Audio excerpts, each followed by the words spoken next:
إسرائيل اذكروا نعمتي التي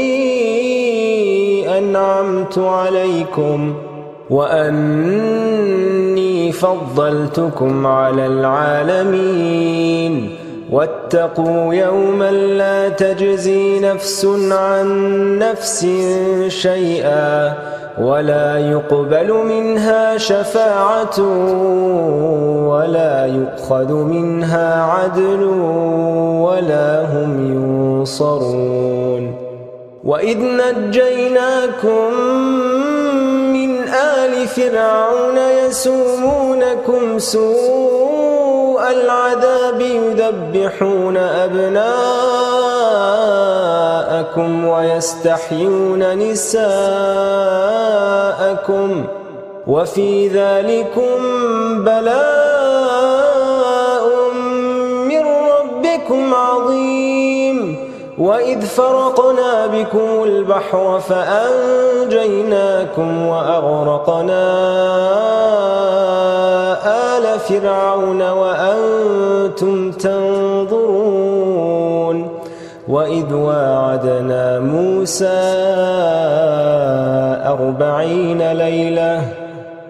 واعدنا موسى 40 ليلة ثم اتخذتم العجل من بعده وأنتم ظالمون ثم عفونا عنكم من بعد ذلك لعلكم تشكرون وإذ آتينا موسى الكتاب والفرقان لعلكم تهتدون وإذ قال موسى لقومه يا قوم إنكم ظلمتم أنفسكم باتخاذكم العجل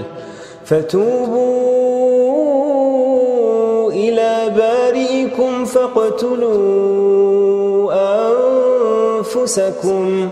ذلكم خير لكم عند بارئكم فتاب عليكم إنه هو التواب الرحيم وإذ قلتم يا موسى لن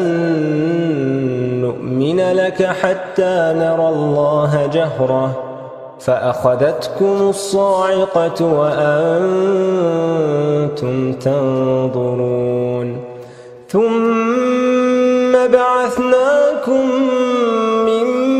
بعد موتكم لعلكم تشكرون وظللنا عليكم الغمام وأنزلنا عليكم المن والسلوى كلوا من طيبات ما رزقناكم وما ظلمونا ولكن كانوا أنفسهم يظلمون وإذ قلنا ادخلوا هذه القرية فكلوا منها حيث شئتم رغدا وادخلوا الباب سجدا وقولوا حطة نغفر لكم خطاياكم وسنزيد المحسنين فبدل الذين ظلموا قولا غير الذي قيل لهم فأنزلنا على الذين ظلموا رجزا من السماء بما كانوا يفسقون